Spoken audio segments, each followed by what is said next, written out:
Hello everyone and welcome back into another Warframe video. Today I want to talk about the remaining Incarnon weapon, the Praedos, this beautiful pair of Tonfas. So yeah, let's get started. And as always with all the Incarnon weapons, you'll be able to acquire them from Cavaliero. And this is the last weapon you'll acquire after reaching rank 4 with the Syndicate. And it will set you back 9,000 standing for the blueprint. And to craft it, you'll need 30,000 credits, 15 Void Plume Pinions, 30 Void Plume Quills, 8,000 Ferrite, and 100 Trax Plasma. And after you build the weapon, you'll be able to start the Incarnon Challenges. To unlock Evolution 1, you need to kill 100 enemies with this weapon. And after doing that, you can activate the Incarnon form, which you'll do by doing a heavy attack when you reach 5x combo multiplier.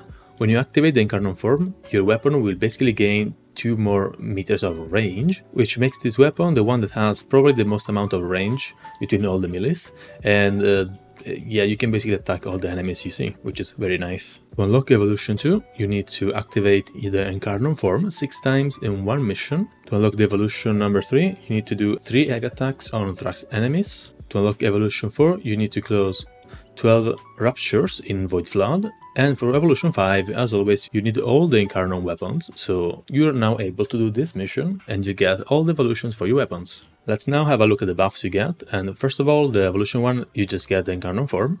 For Evolution 2, you can choose between 50% slam radius, 20% attack speed, and 20% sprint speed and 20% slide. For me, this one is the best, since I only use these weapons for basically parkouring around, since their damage is actually already good, and the first 2 nodes don't give a lot. The 20% attack speed may look good, but it's actually not that much. It doesn't increase your attack speed by a lot, so I will stick with this one. For Evolution 3, you can choose between this one, that gives you 4 combo count per enemy you hit with a slam attack, plus 1.5 meter slide attack range, or 15 initial combo. And for me, it's either between this one and the range for slide attacks. Since you can go with a slide attack build for this weapon, it's not gonna be insanely good, but it's actually a lot of fun. While for this one, I think the slam attacks are not that good, so I will probably skip this one. Moving on to Evolution 4, we can now choose between this one, that basically allows you to activate the Incarnon form whenever you reach 3x combo, instead of 5x combo. This one that increases your parkour velocity by 30%, or increasing your double jump strength by 100%. This will basically make you jump a lot higher. I prefer this one that gives you more parkour velocity, because this increases the distance you can cover with a bullet jump, and this will make your running around and parkouring around super chill. As for this one, I think it's probably okay, maybe for trying a heavy attack build, but it's not probably that great, but you have to use this one with the 15 more combo if you were going for a heavy attack build. And finally, we have Evolution 5, where you can choose between 50% more heavy attack efficiency for 30 seconds after you do a slide kill. This one, that's the one that I prefer, that basically gives you 100% heavy attack wind up speed. This will make your heavy attacks a lot faster. Or this one, that basically increases your combo counter by 5 whenever you collect ammo packs. But I think it's probably the most wasteful one, since you want your ammo packs for your weapons and not your melees. As for this one, I just think that having efficiency is not that great, because this weapon has an insane amount of attack speed and also a lot of range, since the Incarnon form, so you can basically hit everything in the map and build your combo up in a few seconds. So yeah, these are my choices, and this is the build I'm going to showcase. So let's now move on to the mods I'm using. For the build I'm using, you need only one forma to replace the V for a dash, and just use Sovereign Outcast instead, and you don't need to waste 3 formas like I did. Then I'm using Blood Rush to gain crit chance per combo multiplier, Organ Shatter to gain crit damage and heavy attack wind up speed, which basically means that my heavy attacks are super fast and I can just spam them. I'm then using Prime Breach to increase my range even further, Quickening to increase my attack speed, and also gain combo count a lot faster. Then I'm using a combination of Vicious Frost and Virulent Scourge to gain viral and a lot of status chance, and also Carnage Mandible to increase my slash damage by a lot.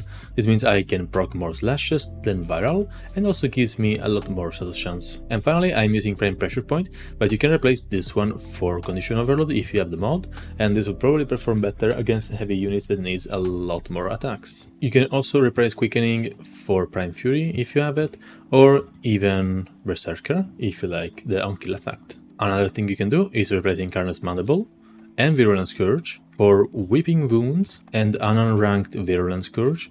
This way your slash will still be higher than viral, and having whipping wounds will increase your status chance by a lot, so that means you can proc more statuses.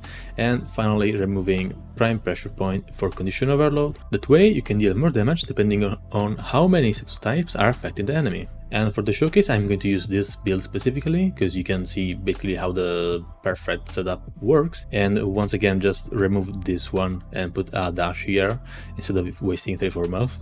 So yeah, let's get started with the showcase. I'm going to start with a quick Simulacrum Showcase, and then we move on to the still path if you're interested in that. So yeah, let's just summon 20 corrupted heavy gunners. And I'll use basically my normal attacks to build up to at least 5x, then use one of my charge attacks. And you can see that the slash procs are actually quite powerful whenever you proc them. So you wanna do basically this kind of setup, just spam your normal attacks and proc tons of the slashes. And once in a while you can activate your heavy attacks. That way you can refresh the Incarnon form.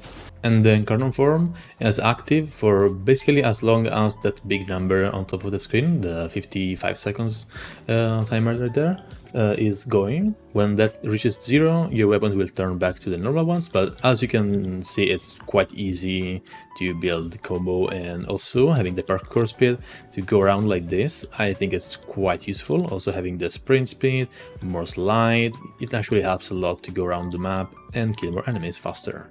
Even a Thrax enemy right here that's supposed to be very tanky doesn't actually survive a lot. It was a level 190 by the way, so it wasn't like a low level enemy. But yeah, this weapon is just amazing and also gives you a lot of mobility, so very cool idea, and I actually love it a lot. So yeah, let's move on to the Silpa survival. And as always guys, I hope you enjoyed the video. Remember to like and subscribe to see more Warframe content. And yeah, I'll see you in the next one. Enjoy the Silpa run. Bye bye!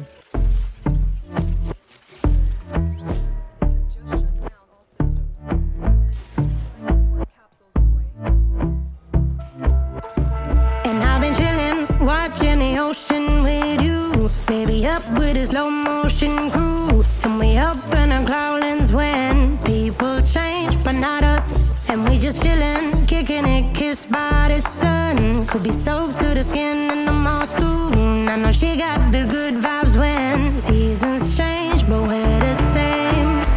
Even if I lost all my money, the zero runs deep, honey.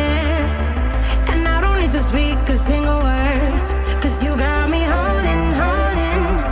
Even if my jokes aren't funny, my tongue tied up on it. And I don't need to speak a single word, 'cause you got me holding.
Sometimes I'm selfish, get jealous. I feel a little helpless.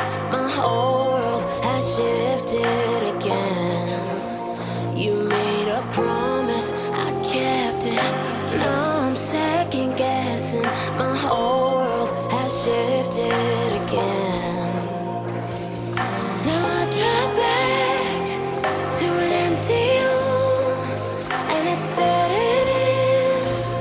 Now that you're